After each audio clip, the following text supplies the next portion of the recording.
One state, two very different forecasts. While people along the Front Range and Eastern Plains are bracing for fire danger tomorrow, people in the mountains are preparing for the biggest snow event of the season.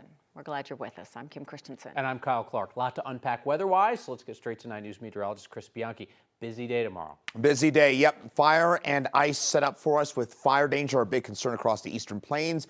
Everybody across the state going to be dealing with some sort of wind, and the mountains, that'll be accompanied by some heavy snow, especially tomorrow morning. So the emphasis in the mountains tomorrow will be don't drive if you don't have to tomorrow morning between about 4 and 10 a.m. That's when snow squalls, bursts of snow and wind will make travel very difficult in the mountains tomorrow. Eastern Plains, please be smart tomorrow. We've got high fire danger, 60+ mile-an-hour winds, and a very dry air mass. So that's the combination and what I call a Colorado coloring book here with all sorts of winter weather alerts. Again, what you need to know, in the mountains, it's snow and wind. Eastern Plains, it is wind and fire danger.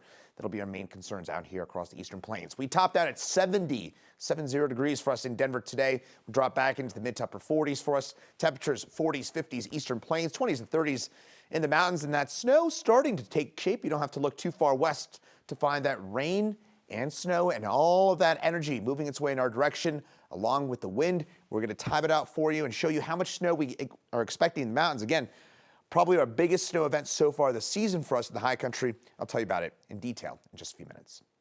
Xcel Energy does not plan to cut off power preemptively tomorrow as Colorado's looking at that high fire danger.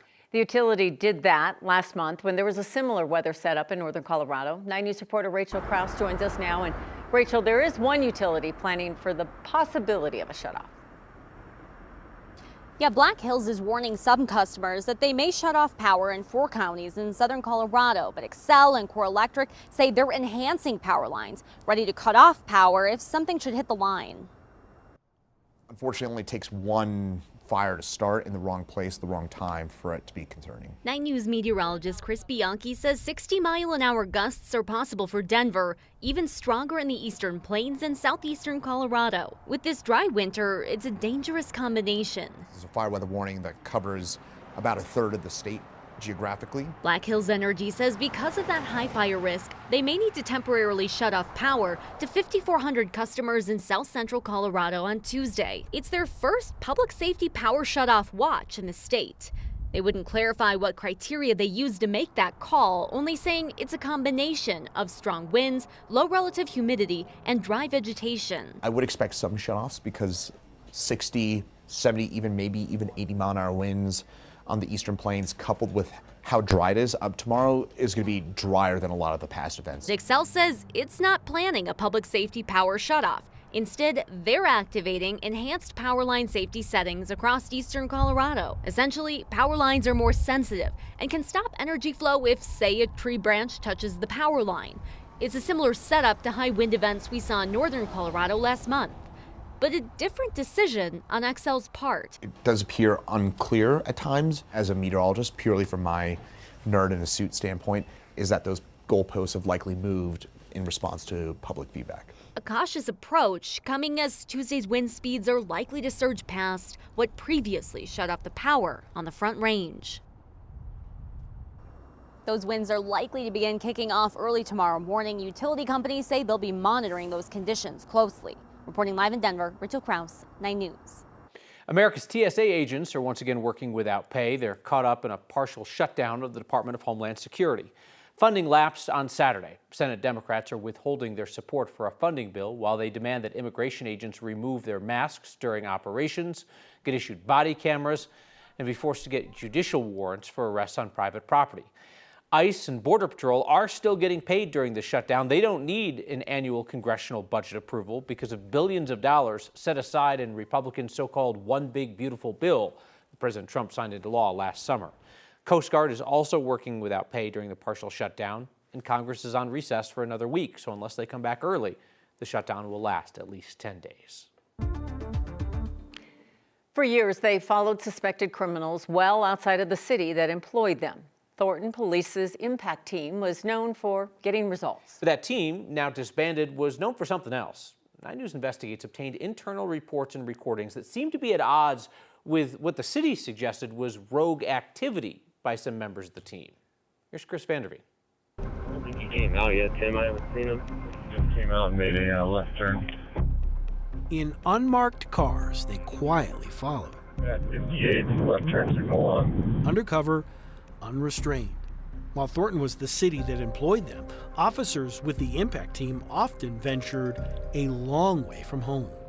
Like this time, in 2024, the night their so-called rolling surveillance ended, with 2 people dead in Lakewood, 17.2 miles away. Everybody was aware of what we were doing, and we were not secretive about any of it. We did not try to hide any of that to this day. Officers like Mark Favor told Internal Affairs after the shooting if the actions of Thornton's impact team were a secret, they were poorly kept. We had had several meetings where we had talked about when it was okay, when it was not okay. You were working on April 30th?